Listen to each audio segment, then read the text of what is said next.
একদিন আমাকে মনে পড়বে, কিন্তু সাহস করে ফোন দিতে পারবে না। লজ্জায় নিজেকে সংবরণ করবে। আমাদের এত গল্প আর এত স্মৃতি জমেছে যে তুমি অন্য কারো মাঝে আমার ছায়া দেখবে, কিন্তু সেখানে আর আমাকে পাবা না। একটা আক্ষেপ জন্ম নিবে তোমার ভিতরে। রাত গভীর হলে আমার ফেসবুক ওয়াল ঘুরতে মন চাইবে তোমার। হয়তো সব বাধা ভেঙে মনের সাথে যুদ্ধ করে হলেও আমার প্রতিটি পোস্ট দেখবে, হাসবে, রাগ করবে, কিন্তু আমাকে সেই অনুভূতি বলতে পারবে না।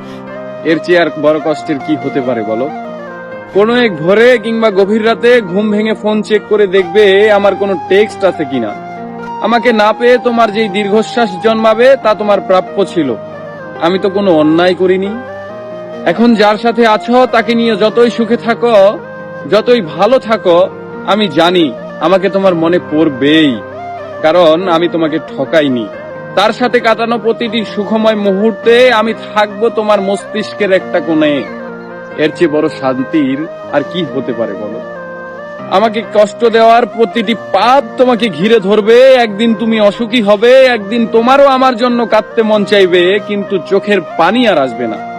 এক শীতে সমুদ্রে স্নান করতে যাবে, সাথে প্রিয় মানুষটা থাকবে, অথচ সেখানে আমার থাকার কথা ছিল। এক জ্যোৎস্নার রাতে আকাশ দেখে তোমার চোখের কোণায় পানি জমবে। এত সুন্দর রূপালী জ্যোৎস্না আমাকে ছাড়া দেখবে, আর কষ্ট তোমাকে জাপটে ধরবে না। এটা হয় বলো? একদিন আমাকে দেখার জন্য আকুল হবে, রাস্তায় খুঁজবে, পাবে না। সেদিন আঘাত লাগবে, সেদিন বুঝবে কি অন্যায় করেছো। একদিন বুঝবে ভালো একটা সম্পর্ক শেষ করে কেউ ভালো থাকে না। একদিন বুঝবে কথা দিয়ে কথা না রাখাটাও একটা অন্যায়। সেদিন চাইলেও আর নিজেকে ভালো রাখতে পারবে না। কিন্তু একদিন আসবে, সেই দিন আমি আর তোমার মাঝে সুখ খুঁজবো না।